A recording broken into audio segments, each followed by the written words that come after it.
A battlefield 120 kilometers west of Moscow.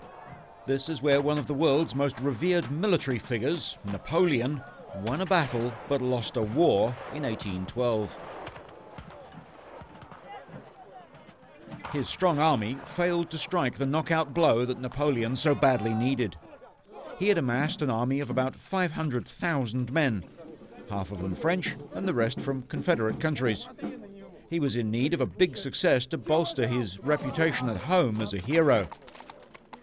Napoleon's tactics had served him well and made him master of most of Europe.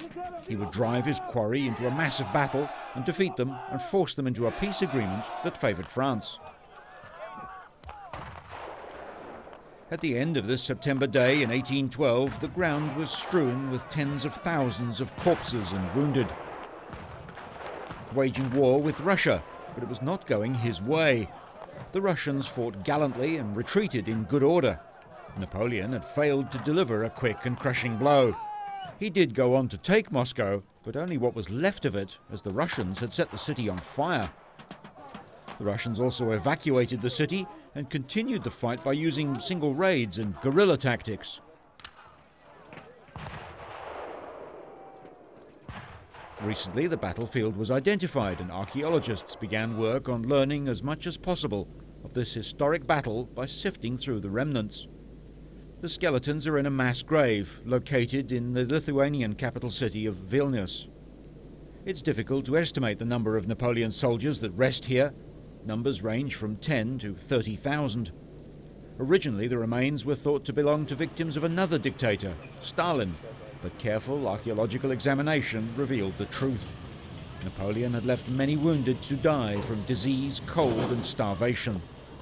In all fairness, historians point out that he had little choice but to leave the wounded. Medical practice on the battlefield was still in its infancy. The dig is located at an old Soviet barracks, which is undergoing redevelopment. The archaeologists are racing against time as the development is rapidly closing in on their dig site. The Russians dug out trenches and placed the bodies within. In the vaults of Lithuania's museum, lithographs depict scenes from these grim times. It was the winter of 1812, and it was severe for Napoleon's men. Some had even thrown their guns away as it was too cold to hold them. The men had light uniforms, and the plunging temperatures of -20 degrees were a killer. At this time, Napoleon had continental Europe at his feet, and he crowned himself Emperor of France. His reputation as the great man of Europe endured for decades. In these turbulent times, many thousands more of his soldiers would fall in battle and become forgotten. But Napoleon's own place in history remains secure. Many of the corpses are found in the fetal position, indicating that most of them had died from cold as well as war-inflicted wounds. At a forensic studio, work began to discover the exact causes of their death. Typhus and cholera are thought to be among the killers.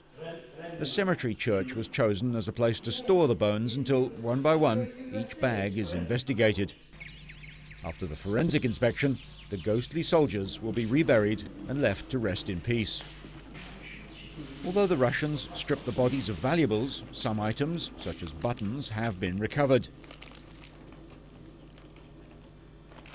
Napoleon had fully expected to beat the Russians, but for him and his men, this battle was an epic disaster. Napoleon's reign ended with a devastating defeat at Waterloo during 1815, but his legendary status is still with us today. For some, he is the essence of power, as he didn't let anything stand in his way, neither his enemies or his soldiers, but served him till death.